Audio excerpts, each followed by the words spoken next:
Euzu billahi mineşşeytanirracim. Bismillahirrahmanirrahim. Bugün danışacağımız ikinci məsələ salam haqqında olacaq. Biri sual verə bilər ki, yəni salam məsələsi, Esselamu aleykum, aleykumussalam. Yəni bu o qədər mühüm məsələdir ki, bunun haqqında İslam alimləri danışıblar, bunun haqqında salamın ədəbləri nələrdir, ondan danışıblar və s. Biz biləcəyik ki, bu günləri salam məsələsi mühüm olan məsələdir. Bəs bunun mühüm olduğunu biz hardan bilirik?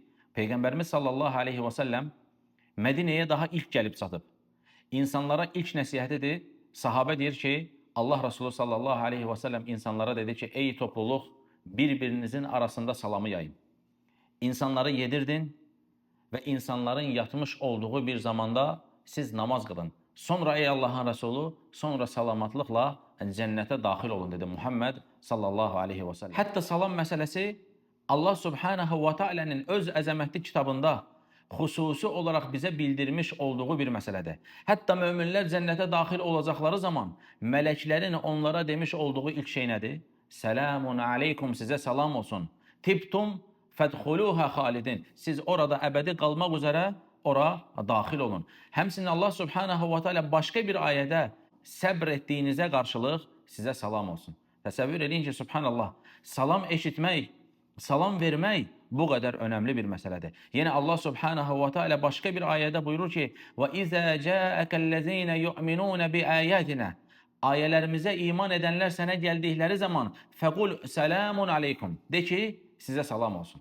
Təsəvvür edin ki, Allah Subhanahu və Teala xüsusi olaraq salam məsələsini, insanlara salam verməyi və cənnət əhlinin eşidəcəyi söz olaraq Allah Azza və Cəllə bunu bildirib. Və belə olduğu zaman bilmək lazımdır ki, salam İslam dinində mühümdür. Yəni salam sadəcə salam sağ ol bundan ibarət deyil. Salam məsələsi xüsusi olaraq İslamın bizə əmr etmiş olduğu bir mühüm olan məsələdir. Həmçinin Rasulullah sallallahu aleyhi və səlləm buyurur ki, iman etmədiksə cənnətə daxil ola bilməzsiniz. Bir-birinizi sevmədiyiniz müddətcə də iman etmiş olmazsınız. Yəni kamil bir formada iman etmiş olmazsınız. Sizə elə bir şey öyrədimmi ki, onu etdiyiniz təqdirdə bir-birinizi sevəsiniz. Öyrət ey Allahın Resulü. Nədir o? Bir-birinizin arasında salamı yayın deyir.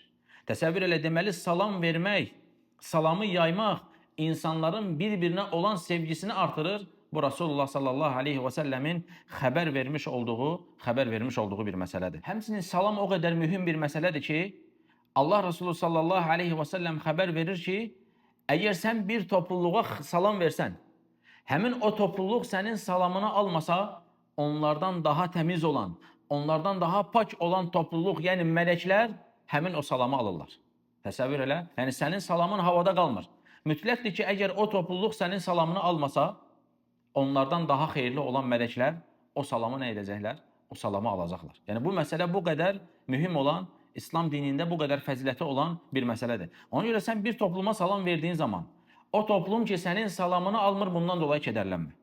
Çünki Peyğəmbər sallallahu aleyhi və səlləm salam verməyi 3 dəfə təkrar etməyi bizə bildirib. Yəni bir topluma salam verdin, eşitmədi. Yəni sən düşünürsən ki, eşitmədi. Bir də Esselamu aleykum eşitmədi. Bir də eşitmədi, 3 dəfə təkrar edirsən, edə biləcək bir şey yoxdur. Yəni dalaşmağa girmək, onlarla niyə mənim salamımı almadınız deməyə ehtiyac yoxdur. Onlardan daha xeyirli olan topluluqlar sənin salamını alırlar. Bu da İslam dinində salamın nə qədər mühüm bir yeri olduğunu, salamın havada qalmadığını, mütləq salamı alanların olduğunu bizə xəbər verir. Salam verməyin birinci ədəbi salama ilk başlamağa çalışmaqdır. Yəni ilk sən salam vermək. Yəni gəlmisən, Esselamu aleykum. Peyğəmbər sallallahu aleyhi və səlləm buyurur ki, ilk salam verən ən xeyirli olandır. Yəni o 2 nəfərin xeyirlisi birinci salam verən kimsədir. İndi təsəvvür edin ki, insanlar var ki, onlar gözləyirlər ki, yox deyir, o mənə salam versin. Yəni 2 insan qarşı-qarşıya gəlib, gözləyirlər ki, o salam versin, o da gözləyir ki, bu salam versin. Halbuki bilmir ki, ən xeyirli olan birinci salam verən kimsədir. İnsan belə bir xeyri qaçırda bilər məgər? Təsəvvür edin ki, yerlər o qədər dəyişib ki, yəni insanlar xeyri şəri xeyir olaraq görməyə başlayıblar. Ona görə insan bilməlidir ki, salam vermək və birinci salam vermək xeyirli olan əməllərdəndir. Həmçinin salam verərkən əl ilə görüşmək, yəni əl uzadaraq onunla görüşmək, bu nədir? Salamı kamilləşdirən işlərdəndir. Yəni, Esselamu aleykum dedin, əl verərək görüşmək, Bu eyni zamanda insanın salamını kamilləşdirən ən gözəl şeylərdəndir. Ənəs radiyallahu anhu deyir ki, mən deyir əlimin içərisinə ətir vurardım ki, o gün qardaşlarımla görüşəcəm. Əlimə ətir vurardım ki, o gün qardaşlarımla görüşəcəm. Peyğəmbər sallallahu aleyhi və səlləm xəbər verir ki, ağacın yarpaqları töküldüyü kimi o insanların da günahı o formada tökülür. Təsəvvür edin ki, subhanallah, bir salam məsələsidir. Ətrafında nə qədər xeyirlər var. Yəni çox bəsit. Gələcəksən bir qardaşına deyəcəksən ki, "Əssalamu aleykum" bu qədər. Yəni bax gör bunun içərisində nə qədər xeyirlər var.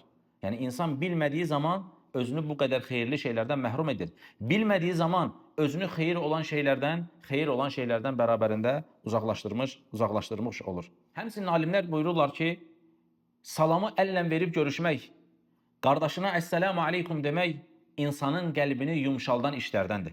Yəni sən təsəvvür elə ki, bir müsəlmana qarşı ki olmamalıdır. Varsayaq ki var. Bir müsəlman qardaşına qarşı qəlbində bir problem var. Sən onu görürsən. Ondan üst çevirirsən ki, o mənə salam verməlidir. O səndən üst çevirir ki, yox bu mənə salam verməlidir. Bir bu mənzərəni düşün. Bir də düşün ki, gəlirsən qardaşının yanına. "Əssalamu aleykum" deyirsən, əlindən tutursan. Necə qəlblər yumşamasın ki? Sən onun gözünün içinə baxırsan. Sən onu Allahın salamı ilə salamlayırsan. Sən onun əlindən tutursan. Alimlər deyirlər ki, bu qəlbi yumşaldan işlərdəndir. Və belə olduğu halda biz anlayırıq ki, subhanallah, necə də İslam dini bizə bir şeyi əmr etdiyi zaman, necə İslam dini bizə bir şeyi tövsiyə etdiyi zaman bizim onda gördüyümüz və görmədiyimiz nə qədər hikmətlər var. Bizə düşən şey nədir? İslam bizə bunu et dediyi zaman etməkdir. Qardaşını gördüyün zaman "Əssalamu aleykum" biz bunu eləyəcəyik. Arxasında yatan xeyirlər, arxasında yatan faydalar biz biliriksə nə gözəl, bilmiriksə, anlamırıqsa bizə düşən əməl etməkdir. O faydaları, o xeyirləri bizə verəcək olan isə aləmlərin Rəbbi olan Allah Azza və Cəllədir. Həmçinin Peyğəmbər sallallahu aleyhi və səlləmin xəbər verdiyi şəkildə salama ilk öncə kim başlamalıdır? Allah Resulü sallallahu aleyhi və səlləm bizə xəbər verir ki, minikdə olan piyada olana salam verməlidir.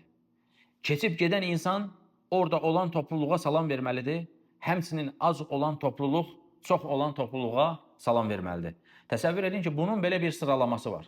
Yəni insanlar hani bir-birlərindən salam gözləyirlər. Ən xeyirli olan təbii ki, dedik ki, salama birinci başlayandır. Bəs ilk salama kim başlamalıdır? Dedik ki, minikdə olan yolda keçənə, yəni yolda o piyada olana, yoldan keçən orada olan topluluğa, az olan topluluq da çox olan topluluğa salam verməlidir. Fayda olsun deyə qeyd edirəm ki, əgər böyük bir topluluq bir yerdən keçirsə, yəni bir topluluq bir topluluğun yanından keçir. Onların içindən bir nəfərin o topluma "Əssalamu aleykum" deməsi kifayət edir. Yəni o toplum salamını verdi. Və həmçinin o toplumun içərisində olanlardan biri də onların salamını aldısa, bu da eyni zamanda nə edir? Həmin o toplumun salamını almaq qəbul edilir və kifayət edir. Hər kəs də salamı ala bilər, bu gözəldir. Lakin bir şəxsin "Əssalamu aleykum" dedikdən sonra qarşı tərəfin onun salamını alması, bu da bərabərində kifayət edir. Əgər onun salamı almazsa, orada olan bütün topluluq eyni şəkildə hamısı bundan dolayı sorumludur ki, çünki salamı almaq nədir? Salamı almaq vacibdir. Yəni bir insan sənə salam verirsə, sən onun salamını almalısan. Necə Allah Subhanahu wa Taala öz əzəmətli kitabında ya onu olduğu kimi qaytarmağı, ya da daha gözəl bir formada qaytarmağı Allah Azza və Cəllə əmr edir. Məqam gəlmişkən onu da qeyd edim ki, salam vermək və salamı almaq "Əssalamu aleykum və rahmetullahi və barakatuh" bura qədərdir. Və məğfiratuh, bu isə ziyadə olan bu şey düzgün deyil. Yəni düzgün salam formasına daxil deyil. Bəzi insanlar bunu etdiklərinə görə bunu da qeyd etmə gərəyi hiss etdim ki, İbn Abbas və İbn Ömər bunu nə etməzdilər? Düzgün bir salam olaraq qəbul etməzdilər. Yəni bu ziyadə etmiş olduğumuz bu şeyi çıxardacağıq. "Əssalamu aleykum və rahmetullahi və barakatuh" bununla kifayətlənəcəyik. Bizdə də məşhur olan yanlış görüşmələr var. Onlardan birisi toplumun bir-biri ilə öpüşüb görüşməsidir. Yəni adamlar gəlirlər, bir-birlərinə əl uzadırlar və eyni şəkildə bundan sonra etdikləri şey bir-birlərlə öpüşüb görüşməkdir. Həmin bu şey sünnədə varid olmayıb. Yəni insanların bu şəkildə bir-biri ilə görüşməsi əslində doğru bir görüşmə forması deyil. Həmçinin bir-birlərinə insanların kəllə vuraraq görüşməsi. Yəni adam gəlir, başını onun başına vurur, o da bunun başını bu başa vurur, bilməm nə. Bu şəkildə görüşmək də bizdə yayğındır, amma doğru bir görüşmə şəkli deyil. Bəs nə gəlib sünnədə varid olan? Əllə görüşmək və eyni zamanda əgər qardaşınla aranda bir sorun olduğunu düşünürsənsə, qəlbləri yumşatmaq adına onu qucaqlamaq olar. Və eyni şəkildə qardaşın səfərə gedirsə onu qucaqlamaq olar. Səfərdən qayıdırsa onu qucaqlamaq olar. Yəni sahabənin bir-birinə etmiş olduğu şey bir-birlərinə sarılmaq olub. Yəni bir-birlərini qucaqlayıblar. Amma baş-başa vurmaq və yaxud da öpüşüb görüşmək bunlar nə deyildir? Bunlar çox da düzgün olan görüşmə şəkilləri deyil. Həmçinin bu qucaqlaşmaq belə, yəni hər 10 dəqiqədən bir deyil. Yəni hər gördüyün adamla, hər gördüyün anda, hər gördüyün saniyədə deyil. Yəni adam gündə bir nəfəri 10 dəfə görür, 10 dəfə də baş-başa kəllə vurur. Bu doğru deyil. Qardaşın uzağa gedir, uzaqdan gəlir, onu qucaqlaya, onu sarıla, ona sarıla bilərsən. Amma dediyim kimi hər gördüyün zaman kəllə baş-başa görüşmək bu çox da düzgün bir görüşmə şəkli deyil. İnsanların buna da diqqət etməsi, düzgün salamlaşmağa çalışması nədir? Gərəkli olan işlərdəndir. Həmçinin xəta olan işlərdən birisi insanların bir məclisə gəldikləri zaman yalnız tanıdığı kimsələrə salam verməkləridir. Bu da xəta olan işlərdəndir. Peyğəmbərimiz Muhammed sallallahu aleyhi və səlləmin tövsiyəsi isə bunun tam tərsinəsidir. Allah Resulü sallallahu aleyhi və səlləm tanıdığına da tanımadığına da salam ver deyə buyurur. Peyğəmbər sallallahu aleyhi və səlləmin tövsiyəsi bu yöndədir. İnsan, hətta Peyğəmbər sallallahu aleyhi və səlləm başqa bir hədisdə qiyamətə yaxın insanlar sadəcə xüsusi insanlara salam verəcəklərdir. Subhanallah. Həqiqətən bu qiyamətin əlamətlərindəndir ki, insanlar tanıdıqları insanlara salam verir, başqa insanlara isə salam vermirlər. Ona görə salam vermək insanın həm tanıdığına, bir yerə gəlmirsən, Əssəlamu aleykum, qarşına qardaşın çıxır, tanıyırsan və ya tanımırsan. Başqa bir müsəlman çıxır, tanıyırsan və ya tanımırsan, sənə düşən şey nədir? Ona salam vermək, həmçinin əxlaqdan da, ədəbdəndir ki, ona təbəssüm etmək. Yəni elə salam verən insanlar var ki, vallahi bəlkə də salam verməməkləri daha yaxşıdır. Elə qaşqabaqla, elə sifət eləyərək, elə üz turşudaraq insana salam verirlər ki, yəni bu da salam verməyin ədəblərindən deyil. Salam verməyin ədəblərindən olan şey nədir? İnsanın üzünə baxmaq, insana təbəssüm etmək. Bunlar hamısı salam verməyin ədəblərindəndir. İnsan gələ bu şeylərə diqqət edir. Ona görə Həsən Əl-Basri buyurur ki, təbəssüm etmək gözəl əxlaqdandır deyir. Yəni insanlara təbəssüm etmək, xüsusən salam verərkən, yəni insan insana salam verir ki, qəlbi yumşasın. Yəni sən elə bir formada salam verirsən ki, qəlb yumşamasını burax, əksinə mənim qəlbim sənə qarşı sərtləşir, sənin qəlbin mənə qarşı sərtləşir. İnsana düşən şey nədir? Əssəlamu aleykum dedikdə təbəssüm etmək, qardaşının gözünün içinə baxmaq, daha gözəlləşdirmək istəyirsə onun halını, əhvalını soruşmaq, bir dərdin, bir sıxıntın varmı? Yəni bu üzü, bu simanı biraz təbəssümlə gözəlləşdirsə insanlar qəlblərdə də bərabərində insanların bir-birinə sevgi olmuş olar. Həmçinin günahkar olan birisinə salam vermək olarmı, olmazmı? Günahkar olan bir müsəlmana salam vermək də olar, ondan salamı almaq da olar. Lakin alimlər qeyd ediblər ki, əgər o müsəlman ki, sən ondan salamı kəssən, o günahından çəkinəcək, o günahından tövbə eləyəcək, o Allaha dönüş eləyəcək, o zaman fayda baxımından bəzi şərtlər içərisində həmin müsəlmandan salamı kəsmək icazəlidir deyiblər. İnsan bunu öz başına mı eləməlidir? Xeyr, öz başına bunu eləyə bilməz. Yəni bir müsəlman insan gəldi, qərar verdi ki, mən Əhməddən salamı kəsəcəm, çünki onun günahı var. Bu belə olur, belə olmur. Müslümanlar, o Müslümanı tanıyan insanlar və o toplumun içərisində olan bilən bir insana məsələni aparırlar. Həmin o Müslüman insanı tanıyan insanlar qərar verməlidirlər ki, biz bundan salamı kəssək, buna faydalı mı olacaq, yoxsa buna zərər mi olacaq? Çünki sən elə insandan salamı kəsərsən ki, sən ondan salamı kəsirsən bir günahına görə, sən onu əlinin tərsi ilə itələmiş olarsan daha fasiq olan bir toplumun içərisinə. Bir günaha görə tərk eləmişdin, baxarsan ki, artıq onda 10 günah var. Adamı tərk eləyərsən, baxarsan ki, adam Allahın dinindən çıxıb. Ona görə insan qorxmalıdır Allah subhanahu wa ta'alədən. Yəni bu Allahın dinidir, mütləq biləni aparmaq lazımdır və mütləq insanı tanıyan insanlar qərar verməlidir. Biz bu insandan, elə insanlar var ki, müsəlmanlar onun üçün əzizdir. Müsəlmanlar onun üçün dəyərlidir.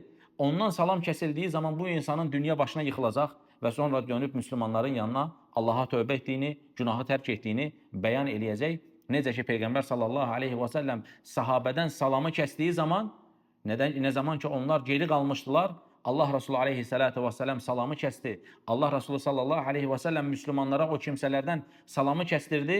Həmin kimsələrdən olan Kəb radiyallahu anhu neynirdi? Gedib qoşulmuşdu başqalarına, hətta ona məktub gəldi ki, eşitdik ki, dostun Muhammed sənə pis rəftar edir, bizim yanımıza gəl. Vərəqi cırır və deyir ki, bu da Allahın azza və cəllənin mənə olan imtihanıdır. Gəlir sahabənin yanına, Əssəlamu aleykum deyir, sahabə onun salamını almır. Ona təsir eləyir. Atlandır sahabənin həyətinə gəlir, onun yaxasından tutur. Deyir, de görün, mən Allah və Rasulunu sevirəmmi deyir. Bax, təsir eləyib ona.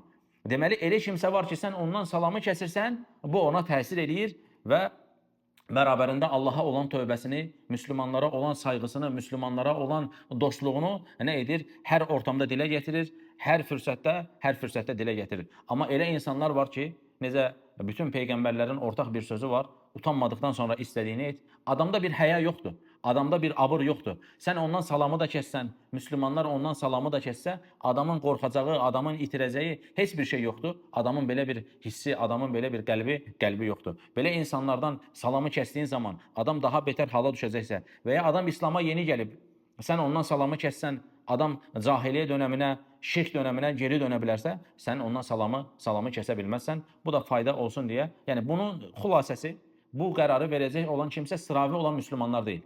Mütləq bu məsələni bilən birisini aparacaqlar, ondan soruşacaqlar və o müsəlmanı tanıyan insanlar, onun Allahdan qorxan, nə qədər müsəlmanları sayan, nə qədər müsəlmanlar ondan salamı kəssələr, hansı hala düşəcəyini təsbit eləyəcək insanlar bu qərarı verib, bir toplum olaraq bu qərara gələ bilərlər. Lakin dediyim kimi bu bir şəxsin bir müsəlman haqqında verib eləyəcəyi bir məsələ, verəcəyi bir qərar deyil. Çünki belə olduğu zaman mən ondan salamı kəsdim, bu məndən salamı kəsdi, mən günahına görə ondan salamı kəsdim, gələ toplumda heç kim bir-birinə salam verməsin. Bu da dediyim kimi insanların tək başına verəcəyi qərarlardan deyil. Mütləq bilən birisinə məsələni ərz etmək gərəkir. Allah Azza və Cəllə ən doğrusunu bilir.